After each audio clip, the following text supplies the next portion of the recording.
Ouch! Christy Fermin, kinumpirma ang hiwalayan nina Janine at Paulo.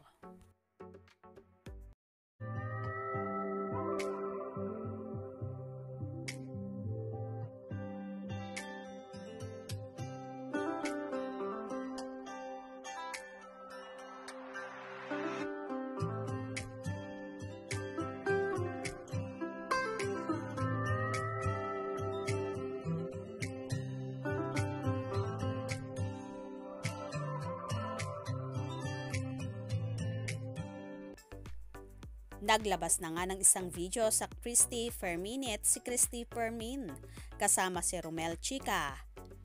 Dito nga ay kinumpirmado niya ang hiwalayan ng magkasintahang sina Janine Gutierrez at Paulo Avellino. Ayon pa nga daw sa kanyang source, kung saan nag-message sa kanya at puro daw big letters ang salitang confirm. Kung saan totoo nga daw ang balitang hiwalay na sina Janine at Paulo. Nabalita rin kasi na nag-break nga ang dalawa at nagkabalikan din ang paunien matapos ang naging show nina Kim Chiu at Paulo Avellino sa Milan, Italy, kung saan nag-promote sila ng linlang na noon ay ipapalabas pa lamang sa Prime Video.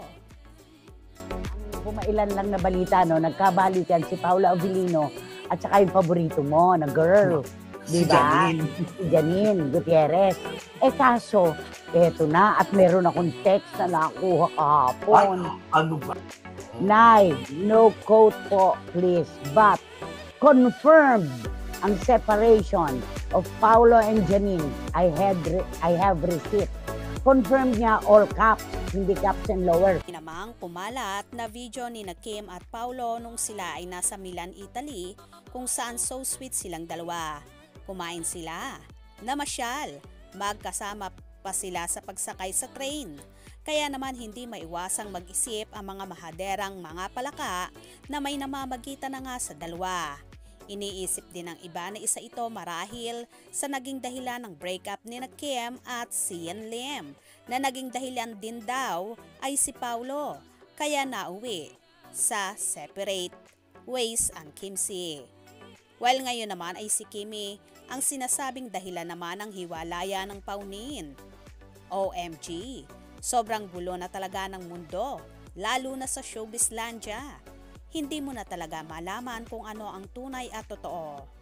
Anyway, lalabas din naman yan sa pagdating ng panahon dahil ika nga, walang usok kung walang apoy at walang sekreto na hindi nabubulgar. Gets nyo ba? Kaya naman tumutok at wag na wag pahuhuli sa mga maiinit na kaganapan, especially sa paunin updates.